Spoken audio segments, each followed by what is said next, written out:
Hello and welcome to our latest episode where we're diving into the dynamic world of LinkedIn and digital branding for women over 40. I'm thrilled to have Karen Yankovich with us today, a renowned LinkedIn strategist and a champion for women's empowerment in the digital space. In today's conversation, we'll uncover why women over 40 need distinct strategies on LinkedIn and how they can harness this platform to amplify their professional presence. Whether you're looking to revamp your digital identity or seeking tips to enhance your online influence, this episode is packed with insights tailored just for you. Let's get started and learn from the expertise of the LinkedIn queen herself, Karen Yankovich. Welcome to the show. Johnny, thank you so much for having me here. My favorite topic. It's an absolute pleasure. One of the things that I wanted to sort of dive into really quickly is why are we focusing on women and over the age of 40? Because surely this is the same strategies, the same techniques for anyone trying to build a brand, trying to break through brand awareness. Why are we focusing on women over 40? Well, it's true that it is. The strategies are very similar, and I don't particularly care what your body parts are or how you identify when we bring you into my programs or my podcast. But I think that as women, as you know, every decade that goes by, sometimes we find ourselves reinventing ourselves, right? And we bring all this expertise to this next chapter. And maybe also a little imposter syndrome because we've never been this person before. So for me, I think women need to feel more included. I'm not really excluding men or even younger women. I really want more women to feel more included using the strategies that I teach, LinkedIn and PR, the solid relationship building strategies. Who are the people you need to have on your calendar, not how many eyes you're getting on a post, right? Who's on your calendar? I think women need to feel more included in this and more confident around this. And as much as I love to talk to people about, especially women, about the strategies around all of this, there's a huge mindset component to this too. We really need to elevate our vibe to kind of show up in the way that we want to show up in the world. So that's why I put my focus there. I think that's, I just think personally that when more women have more money, things change in the world. So that's my goal. I like that. I like that a lot. So you have your own podcast as well. Tell us about that. Yeah. So my podcast is called Good Girls Get Rich. And the name of the podcast really, the story behind the name really is, so many women feel that because I'm really good at this, I can't charge for it. Everybody can do this, which is not true. I want you to clearly identify what you're good at, be really, do what you love doing and then build your business from there. And that's where the abundance comes in. When we are solid in knowing what our comfort zone is and where our zone of genius is, and then expand from there, we can do that. And sometimes we think it has to be hard. It doesn't have to be hard. We can be doing what we love to do. And that's where we bring more abundance into the world, into our world. So in terms of LinkedIn as a platform, what do you think the misconception, you obviously spend a lot of time with women over the age of 40. What's typically the misconception about LinkedIn? That it is corporate, it's too left-brained, that it's not for me, and or even more prevalent now is it's all full of spam, right? It's just full of spam. It's just all people do on LinkedIn is spam. And the reality is, all of that can be true, and there can be other things that are true, which is, it is more corporate, but here's the deal. That's what everybody there is a buyer. There's the average income level is higher on LinkedIn. You don't have to worry about talking a business like you do on your Facebook page or on other platforms. It's all business, right? It's okay to talk about your business and what you do. Is it full of spam? Sure. But it's also, I refer to LinkedIn as my money tree. And if I the spam is the weeds, right? Just pull them out, discard them, and water your money tree. Do some outreach, just build relationships. Don't abandon your money tree because there's a couple of weeds. Well, I mean, interestingly, I get 30% of my business from LinkedIn. So I fully get what you're saying. For someone that perhaps doesn't feel comfortable with LinkedIn, but sort of knows that they should be doing something, where should they be starting then? And what's the things that they should be considering? Yeah, well, first of all, I just want to remind you that on LinkedIn, we want to be thinking about our biggest ticket opportunities. I went to a networking meeting, a women's in business networking meeting a couple months ago, and it was people. I knew some of the people in the meeting. I had previously lived in this area and just recently moved back, so I'm like, I'm going to go to this meeting. I'll know some people. And when they went around the room and asked everybody, how can we support you? One after another, they said, well, I am a coach and I want a coaching client, or I sell pens. So who do you know that needs a pen? Every single woman said the same thing. And what I want to hear them saying is, I sell pens. Who do you know that has a chain of stationery stores that might need 1,000 of my pens? Right? That's what we use LinkedIn for. So remember that you're not going on LinkedIn to sell one pen at a time. You're looking for your biggest ticket opportunities. And then who are the people you need to have on your calendar to land those contracts? And that is very simply where LinkedIn shines. It's not about spamming people. It's not about trying to get people to, like just constantly buy your stuff. It's about having conversations like, here's what I do. Who do you know? Right? Collaborative conversations, meeting partners that might be able to introduce you to 10 people or 20 people, and building actual relationships. I think when the world went virtual a few years ago, it got so noisy and we were all like scrambling. How do you out noise the noise, right? How do you get your stuff in front of eyes? And what I think happened was people just started shutting it down. Nobody's seeing it anymore. Where business is happening now is in this relationship space, at least from what I can see. Or I should say, it is still happening there, right? It's still, people buy from other people. And if you think about who you need to talk to sell your highest ticket opportunities, and then have a strategy on LinkedIn to fill your calendar full of those people, you are going to have a profitable business. Well, you've mentioned fill your calendar a few times. You're talking about using LinkedIn to ultimately book perhaps virtual coffees or face-to-face coffees, or that's the Exactly. sort of thing you're talking, yeah? That's Yeah, just exactly right. And it's not necessarily like, I like there to be, when I am working with people on relationship building on LinkedIn, to build it in a more robust way, there's 3 categories of relationships that I want to see you building. One, of course, might be who's interested in your stuff, right? Of course, we want to build relationships with people that might be potential clients for us. But that's not really where I focus. I like the other 2 categories. That's where the wealth building comes from, the other 2 categories. The middle category being, who else serves that audience, right? Who else serves that audience, and having those collaboration conversations.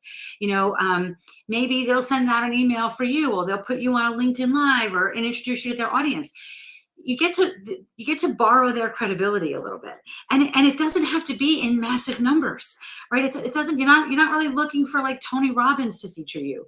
Even sometimes the smaller ones, if they can fill a room full of 8 people, but they have credibility with those 8 people, you might walk away with 2 clients, right? So thinking about that, who else has an audience of people that are similar to the audience that you want to reach. And then the third category, and this is the category that everybody overlooks, and that are journalists. Who are the journalists and the podcast hosts and the bloggers that write about the things that you're expert in? And are you building relationships with them? The credibility that you get when you're, things like this conversation right here. There might be somebody watching today that know you, Johnny, but don't know me. And they're like, well, if Johnny thinks she's worthy of my time, let me check her out. If I met that same person, at a grocery store, they wouldn't have any reason to check me out any further, right? So when you fill your network full of the kinds of people that can help you build credibility, things change fast. And that imposter syndrome we talked a little bit about, that this helps with that too, because now you're getting seen as an expert. You're building your thought leader platform legitimately, not just by cranking out tons and tons of content and exhausting yourself with posts. You're legitimately building your thought leader platform. And it's just it sounds like a lot, but if you just narrow it down and say, what if I have 3 or 5 calls on my calendar each week with a few people in each of those categories, your business is going to skyrocket. It can be done in a simple way. It doesn't have to be complicated. So I want to get into how you're going to actually get 3 or 5 calendar Mhm. appointments a week. I also want to talk about imposter syndrome a tiny bit more. I should just remind people that are watching or listening, thank you for being here, by the way. This is the Johnny Ross Fractional CMO podcast. We are live right now, but you might be listening on the podcast, so thank you very much indeed. If you've got any comments you want to ask Karen anything, please do. We can either answer live or we can answer afterwards, but it's brilliant that you're here, so thank you. Now then, imposter syndrome, it's quite common in, well, I know even with men as well, but particularly with women over 40, 50, even 60, even they've got a wealth of experience, but perhaps they've been taken some time out, spent it with the family, and then decided to come back into work. Tell me more about how they feel and how they should overcome imposter syndrome. Yeah. Well, I mean, I would imagine there's very few people listening to this right now that can't relate to this. You're watching something on TV and there's an expert up there talking and you're like, that person's an idiot. Like I know so much more than they know, right? Like I can be doing that. Why am I not doing that, right? I know that that's happened to probably everybody that's listening right now at least one time. They're there because they went after it, right? Nobody's knocked on their door and said, "Hey, come be on my TV show," right? So it's a very I incorporate mindset into every single thing I do, and I don't incorporate mindset because, and I love identity work, right? But you're stepping into a new identity. If you had a job, with one title, and then maybe you took a little bit of a break to be with your kids, or maybe you decided to leave corporate and you're going into out on your own as a consultant. You've never been that person before. How could you possibly know how to do it confidently, right? Like, so cut yourself a little bit of a break. Understand that the reason people like me build mindset and identity work into the work that they do is because we all need it. We all need it. When you go from a $100,000 a year business owner to a $250,000 a year business owner, that's a new identity. There's more work that needs to be done. And if I'm saying to you, I want you to show up as if you're peers with the most influential people in your industry, and I want you to get them on your calendar. You're going to be like, what? Why would they want to talk to me? Why wouldn't they want to talk to you? There was a conversation recently in a Facebook group that I've been in a really long time. And it was somebody had reached out to somebody on LinkedIn, and it was somebody very prestigious that reached out and was like, this person reached out. What should I do? And everybody said, oh, it's probably just a dialer. It's probably an auto dialer. Just ignore blah, blah. I was like, hell no. I don't want you to ignore it. I want you to step into that. I want you to reach out and say, so nice to meet you. I'm a fan of your work. It's so great to be connected here. I'd love to know more. Like, dive in, use that as they started the conversation, right? But our immediate reaction is so, well, they must not have really meant that, right? And I want you to be like, well, what if they did, right? And that's where the success starts to happen. When you start to say, what's the worst thing that can happen? Maybe they never respond to you, right? Maybe they ignore you. Maybe it was an auto thing and they never respond to you. So what? Right? But maybe the next person will, and maybe it's the universe kind of opening up these doors for you. So imposter syndrome is just systemic. We can either just shrink into the corner, or we can say, all right, let me give it a shot. Right. So I think we need to do it together. And everything that I do has a community component, or a really heavy support component, because I think that, sometimes you need somebody behind you going, give it a shot. Right. Why not? That's who I want you to surround yourself with. And that's what and that's a choice you get to make. Right. So it's okay to have imposter syndrome. I believe everybody probably has some level of imposter syndrome. If you don't, that's somebody that I would stay away from more than somebody that is a little afraid to, it takes a little courage to take that next step. So you talked about 3 types of audiences on LinkedIn. You've got the people that you sort of directly want to sell to. You've got the people that are already selling to those people, and you've got the whole PR opportunity of building that credibility through, Yep. as you said, LinkedIn Lives, or podcasts, or blogs, or articles, or the media, all sorts of different things. What's the sort of steps that someone should be taking in terms of how to use LinkedIn? What are the strategies that they should be using? Yeah, right at the beginning. What are the things they should be doing? So first of all, there's almost never a reason for it to be cold outreach. Never a reason to be cold outreach. I'm thinking, as you were talking about that, I'm thinking of a client that I have that's a real estate agent on the West Coast of the United States. And has a great link, because by the way, this works best when you take the time to do a great LinkedIn profile. You need to look worthy of these people's time, right? And that's on you. So you have to have and nobody really cares that you're the CEO. They want to know what's in it for them. So you want to have a profile that kind of really positions you as that thought leader, right? So this client of mine in real estate saw an article that was written on NBCnews.com about real estate. So instead of just sharing the article and talking about the article, they shared the article, talked about the article, and tagged the journalist and connected with the journalist, right? And said, hey, Mary, just saw your article. Love what you talk about this. Not enough people are talking about that. I'd love to be connected to you here on LinkedIn. And you're going to see I tagged you all over the place on this article, right? So provided value. So was this a cold outreach? Absolutely. Mary had no idea who my client was, but my client provided value, right, to her by saying, hey, I'm going to share this article. What journalist, I mean, you have a podcast. Do you wake up every morning with people sharing it and tagging you all over the place? Like, I wish that happened, right? We remember when that If happens. only, Karen, if only that happened. We remember when that happens. So of course the journalist thanked them, and a week later reached out and said, hey, I'm writing another article. Can I ask you a few questions? Because remember, they looked great. They had a great profile. Turned into a full page article on NBCnews.com, just featuring my client, right? So now, okay, it's seen by 65 million people. So that it happened that quickly in 1 week, in this cold, with a cold kind of opportunity. And, I don't know that necessarily brings in a lot of business directly, but here's what happens. Now my realtor client can use as seen on NBC. No other real estate agent in their community can do that. When they go after a listing appointment, that listing appointment, when they're asking questions, and they say, well, they drop the article on the table and say, well, when I was NBC News' housing price specialist, right? That you don't lose business that way, right? So it can happen as simple as that. And all I would do was providing value. So, again, I have a podcast. I get a ton of podcast pitches.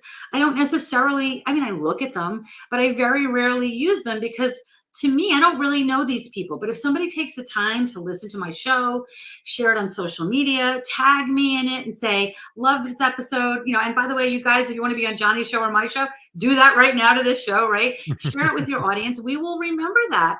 And then, we'll check you out. And if at some point down the road, you want to be a guest, you're going to have a much better shot of that happening because you took the time to provide value before you just started pitching yourself. So you can take that example across all journalists, the whole PR spectrum. That middle category, there's just no end of opportunities. Like, we all belong to, or many of us belong to organizations, right? It could be as simple as a Facebook group that you're in, right? If the Facebook group is full of your ideal clients, who runs that Facebook group? Maybe go to them on LinkedIn and say, hey, I'm a member of your group. I love that group.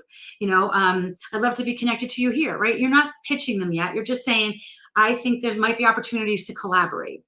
Go to the, join an organization. Join, like here in the United States, we've got National Association of Women Business Owners. And then there's state, and sometimes there's even more than one subgroup within the states. Join those organizations. Open up the directory. Don't reach out to everyone in the directory, but cherry pick, right? Hey, I just joined this association. I see that you are a member in the association. I think our audience seem like they might be similar. I'd love to connect and hear, how are you leveraging this? How are you leveraging this organization? How can we, how can I best use this? Reach out to the people that run the organization and say, hey, I just became a member. How can I best leverage this, right? Maybe they'll get you some visibility, right? So you can also kind of meld the first two categories, the who might be a client and who might be a partner, by kind of mining those directories and reaching out to people that you think might be a good client, but the outreach is, hey, I'm a new member of this blah, blah, blah Chamber of Commerce. I came across you. It looks like you've been a member for a while there. I really like what you're doing. I'd love to connect with you here. And then just start by connecting. And, Johnny, sometimes somebody might say, well, what do you want? Right. And that's okay. Let them go. They're not your people. You're going to find opportunities to start conversations. So take that example. Like, you go to conferences. Are you connecting with all the speakers? Are you telling them that you want to watch, you're looking forward to going to the conference? Are you writing them a recommendation after the conference, right? Like, this is what I mean by, like, be really intentional about who these people are. I have one client that I'm working with right now, she I'm not going to name names because it's imminent, it's coming out imminently, but she wants to work with, let's just say HR directors. That's not exactly who she works with, but HR directors. And like, we're like, how do we get to them? Well, what she decided to do was create a white paper. And she took, so her average sale is about $50,000, right? So she's looking for corporate contracts in the $50,000-ish range. So she took a month or two to come up with a topic, reach out to like 50 different HR directors that she wants to be, she wants them to be her client. But she reached out and said, I'm looking for feedback on this topic. Can I interview you? She did some interviews. She's got some video interviews, some audio interviews, some text interviews. Her white paper is about to be published, right? And now she's going to do more outreach and say, all right, let's talk. How can we get this in front of as many hands as possible?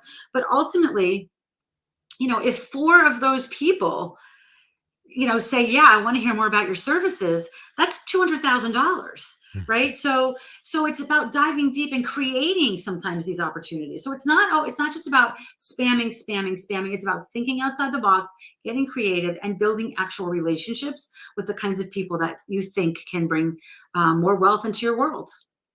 I love the idea of speaking to speakers at a conference, giving them recommendations afterwards, tagging them during and pre and post, all of that sort of stuff. And I'm not trying to be I'm certainly not trying to be big-headed, but to me that's natural stuff that I've always done.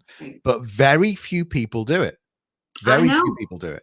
And Johnny, I speak about LinkedIn at conferences. Typically, I bring there's a Dunkin' Donut chain here in the U.S. I have $5 Dunkin' Donut gift cards. I have a stack of them, and I give them away at a conference to anybody who's connected with me on LinkedIn beforehand. I am not going to go broke giving away these gift cards. It almost never happens. It almost never happens. And you know what? And I speak on LinkedIn. You think that would be a natural, right? It almost never happens. And you're taking the time to go to these conferences. And I'm going to flip this a second, Johnny. What if you are the speaker at a conference, right? What you can then do is go into your LinkedIn network, kind of do maybe if you have Sales Navigator, you can actually do a geography, like a miles, a certain amount of miles or kilometers around your thing, and then do some outreach to people. Like if you're speaking, let's use realtors again. If you're speaking at a real estate conference, go into Sales Navigator, say, show me all my first degree network, who are realtors, who are within 25 miles of where I'm going to speak, and reach out to them all and say, are you going to be at this conference? I'd love to see you in person. We've never met in person. The conference organizers love it because the people show up at the conference and say, I'm looking for Karen. Right. So they know that you brought people there, and those are your buyers. Those are your buyers when they show up. Right. So there's just so many ways you can do this, but it's about thinking outside of the box and building actual relationships with people. Yeah. And it's so easy to stand out in a lot of the examples that you've given. One of the things that you've mentioned, you've sort of glossed over a couple of times, is I can't remember the word you used, but having a really, you took it that you'd already have a good LinkedIn profile. That was sort of the basic. Yeah. And I just wanted to define what that is. I assume it's about branding it up, making it look right, making it have the right language, the right words. What are the things that in your mind make a it's interesting. A lot of people think about LinkedIn, your profile, as like an online resume. And your resume is all about who you used to be, right? Your LinkedIn profile should be positioning you for the person you're stepping into. Right? It should be your personal brand, not your resume. So there's the experience section, which is the most resume-like section, but you can also custom craft that. And I'm not saying, I don't want you to make things up, but you also don't have to talk about everything you've ever done. Just talk about the things that are relevant, that build you up to what you're doing right now. If what I did, I owned a company 25 years ago, and I did everything in that company. If what I was doing now is HR related, what you would see on that is that I would talk about negotiating for health benefits and hiring and firing, but I don't even talk about that, even though I did that work, because it's not relevant to what I'm doing now. So even down to the experience section, just kind of build the story of you up to where you are today. And then in your about section, which is the hardest section to do, but it is the section that is the most important, make that up, tell people about you, right? But use first person, make it story-ish, right? Like give them a story, make people want to read it. And remember that nobody cares about you. They care about what you can do for them. right? So I can go on and on. You absolutely want to incorporate keywords into your profile because you want to think about what are people searching for on LinkedIn, which is a little different than on a search engine that you want to come up in a search result. So you want to use pepper those words in there. And I also think if we're talking to an audience of mostly entrepreneurs, I think, or a creative or somebody that has a personal brand or a thought leader brand, I think you should be using creator mode on LinkedIn. You should have your profile in LinkedIn creator mode, which is free and which gives us the opportunity to showcase what we create. And that helps position you with that thought leader brand that we talked about. So creator mode is more for if you're going to be sharing content as well, yeah?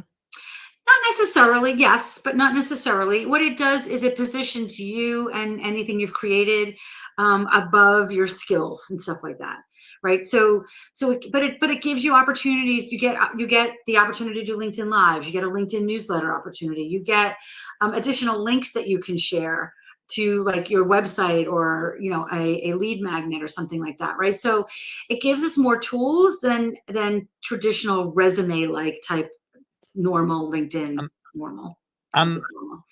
I mean, I don't know about you, but in terms of frequently asked questions from the sort of demographic that we're talking about here, I can hear them saying, so how often should I be posting on LinkedIn and what should I be posting? I bet you get Well, that question. the good news is you don't have to post a lot on LinkedIn. You don't. And listen, the minute these words come out of my mouth, LinkedIn is going to change it. And maybe they changed it yesterday and I didn't know yet, right? So anybody that tells you, and this is exactly how it works, don't believe them because it's changed, it changes. But generally, there are people out there that like to do they like to count posts and count things, and I'm so grateful for them because I learn from them. And the studies that they do when they count posts and count likes and count engagement is that more than once a day actually reduces your reach for each post.